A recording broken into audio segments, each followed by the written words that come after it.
What's on, ladies and gentlemen? My name's Ross, I like games, and today we're looking at the most expensive cards in Lorcana. Now I hear you shout, hang on a second, Wassy. We've done this. We've looked at the most expensive cards in Lorcana, and yes we have, and no we haven't. We have looked at the most expensive cards from the first chapter, but the thing is, and I don't think this should really surprise anybody, all the most expensive cards in the first chapter are Enchanted cards. Obviously they're Enchanted cards. From what I can see, they are averaging out at about 1 per case. That is 1 per 96 packs of cards. That is a lot, ladies and gentlemen. That is an awful lot. Most people, and I don't think this is a controversial comment, and it seems to be expected given the pull rates, most people aren't pulling Enchanted cards. Which means there are a lot of people out there that are asking the question, well, hang on a second. If we're not pulling Enchanted cards, which are the most expensive, the most valuable cards? If I just want to make a deck and I don't care about Enchanted cards, which are the ones that are going to set me back the most? That, ladies and gentlemen, is where I come in. And that is what we're talking about today. We're talking about the most expensive cards in the first chapter, but we are not counting Enchanted cards. Because frankly, counting Enchanted cards is cheating. And I'm done cheating, ladies and gentlemen. I'm done. But I'm actually going to start off at number 11, because I want to give a shout out at number 11 to Lilo making a wish. Because this comes in at about $18, and it's just a rare. I say just a rare. You know, rares are still 2 per pack, 48 per box, but from what I've been seeing from people, you know, you'll probably get a Lilo in your box, but there's no guarantee you're going to get more than a Lilo in your box, so let's not pretend that you're going to be pulling like 4 of these in every pack or anything stupid like that. But the fact remains that rares are easier to pull than super rares and much easier to pull than legendaries. And seeing, quote unquote, just a rare sitting in here at number 11, that is kind of a big deal. And the reason very simply is it is a 1-cost card that can quest for 2 lore. And it really is as simple as that.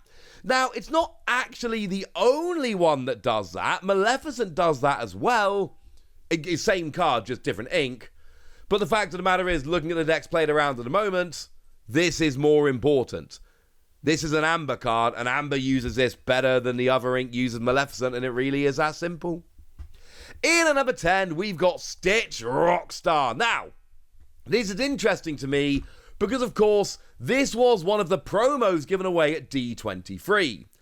And it looked like a very good card, but the amount of information we had was very slim. No, it is a very good card. Now, it is a super rare, but it's not a legendary. Remember, legendaries have much lower pull rates than super rares. Super rares seem to be roughly 1 in 2 packs, whereas legendaries seem to be 1 in about every 6 packs, or 5 or I don't know, somewhere around there. We don't have perfect information yet. I'm going to do some digging. The point is, for this card, you're looking at about it's about $19. It's awkward, frankly, ladies and gentlemen. Some of these ones at the bottom are grouping together quite a bit, but do know that I've looked in a few different places, and where it looks like they're tied, I promise you they're not quite. And basically what we got here is a really playable card. We've got free lore when you quest, and when you play a character of a cost of 2 or less, you can exert them to draw a card. So we got a bit of a draw engine, and we're getting a lot of lore when we quest. This makes perfect sense. In at number 8, we've got A Whole New World. Now, we've got another super rare here. Yes, you will notice we haven't hit a legendary yet. Obviously, the majority of the cards at the top end of this list are legendaries. That shouldn't really surprise anyone. My point is, don't just think legendaries are the only good cards worth pulling. They're not. A Whole New World is a song card, and each player discards their hand and draws 7 cards. Now, firstly, this can be really good for you, because, you know, you get a new hand. That's good. Oh, I should say this is again coming in about $19. I'm sorry, I'm doing my best. But it does generally tend to be just a little higher than Stitch. And basically, you get a new hand, but also you get to hurt your opponent. If your opponent's got too many cards, or you think they've got good cards, or you want to slow them down, you can do this to hurt them as well. I like it, ladies and gentlemen. I like it a lot. Now, in at number 8, we've got Stitch. Frankly, we've got another Stitch. Stitch number 10, Stitch at number 8. This is Stitch Carefree Surfer, and we see our first legendary card here. Now, this one, you're talking somewhere in the region of about $20. Again, the prices go up and down. The set's only just come out. I'm giving you rough guides. Also, yes, I know there are foil versions of all these cards. The foil versions are more expensive, but they seem to be about as rare as Enchanted cards, like foil legendaries. So just, it's awkward, and the pull rates are very low for them, so we are focusing on just your regular cards here. Just to be clear on that. And here, when you play this character, if you got 2 or more other characters, you draw 2, and you quest for 2. And just like the other Stitch, we got decent questing, we've got a draw engine. Yeah, that'll do. In at number 7, we got Mickey Mouse Brave Little Tailor, who is, of course, really the poster child for Lorcana at this point. And was another one of those promos given out at D23. Apparently, some of them were good. Now, when we first saw this Mickey, we didn't know what these lore symbols meant. We didn't know they were lore symbols. Now we do. This is a legendary card. This is coming in at around about $25, and it quests for 4, and it's got evasive, which is incidentally a phenomenal combo. Because firstly, questing for 4 is great, and you literally can't have any more. Naturally, there isn't space for another lore pip. But also, it's got evasive.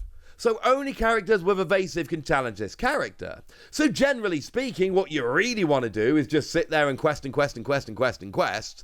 And your opponent goes, well, hang on a second. Stop questing. Seriously, stop questing. Well, they have to try and take you out. But evasive makes that much more difficult to do. In at number 6, we've got Hades. Hades is a legendary card, and this one's coming in at around about, let's call it $28. Yeah, let's go about $28. And here again, we're talking about a playability thing. Some of these are going to jump up in price a bit because of popularity in terms of the character. But I think especially at the lower end, there's a lot of playability things. Although maybe I should have mentioned earlier, Stitch is like super popular. So seeing both the Stitch on this list should not surprise you. Hades, we're questing for 2, and when you play this character, you can put a chosen opposing character into their player's inkwell face down. Basically, you get to get rid of a character. It's very good. So yeah, that explains that. Now, in at number 5, for the last time, we've got ourselves a super rare. The top 4 are all legendary cards, which you should be expecting, but seeing a super rare, Tinkerbell Giant Fairy, that's a bit weird, isn't it? A little bit. Although do remember again, Tinkerbell is very, very popular, so that might help to explain it a bit. But this is also, personally for me, one of my favourite cards in the set. Because you're questing for 2. When you play it, you deal 1 damage to each opposing character, so then pesky things like Lilo, the 1-cost characters that are too good, yeah, this pings them off really nicely. And whenever you banish another character in a challenge, you get to deal 2 damage to a character. So you challenge, you bump off the character, and then you deal 2 to potentially bump off another character. Tinkerbell isn't a board wipe like we would generally understand it in every card game, but it is along those kind of lines, and I love it, ladies and gentlemen. Obviously, the Enchanted version, very expensive. We're not talking about that today. We're talking about the regular version. And to be fair, the regular version of Tinkerbell is still going to set you back like $30 for a super rare. That is, I'm going to say it, super expensive. Boom, nailed it. Now, in at number 4, we've got my actual favourite card in the set. We've got Belle. I think Belle is just full-on broken. Because during your turn, you can put an additional card from your hand into your inkwell face down. 2 ink per turn, yes. Oh, I should say, when we're talking about Belle, for the regular non-foil Belle, you're talking about $40. The foil is going to be more. And also, when you got 10 or more cards in your inkwell, you quest for 5. Remember, Brave Little Tailor Mickey quest for 4, and there literally is not room on the card for more lore pips. Here, you quest for 5 if you've got 10 or more cards in your inkwell, which is going to happen quicker because you can put extra cards down, which incidentally in and of itself is great. Yeah, Belle's broken. Now, in at number 3, we've got Maleficent, which is coming in at about a $45 card. And oh yeah, while we're here, this was another one of the D23 promos. Although, to be fair, the price of those is getting absolutely ridiculous. Might I suggest not putting them into your deck. Use cheaper versions. For anyone keeping score, that means half of those D23 promos have ended up in the most expensive cards from the first chapter. Now, Maleficent, nice and simply, it's gigantic, it quests for 2, and when you play this character, you can banish someone. And there's no limiting factor here. There's no, you can banish a character with a cost of this or less, or any of that rubbish. It is just banish anyone you like. Now, the fact that it's a very big character with good stats is great. The fact that it quests for 2 is good. But the fact that you can banish anyone when you play it, yes. Now, in at number 2, we've got Elsa coming in at about $50. And I must warn you about Elsa. Elsa is phenomenally popular. Now, this is the reason why the Enchanted Elsa is number 1 by a bit of a wide margin. And the Enchanted cards are big for collectors, so I get that.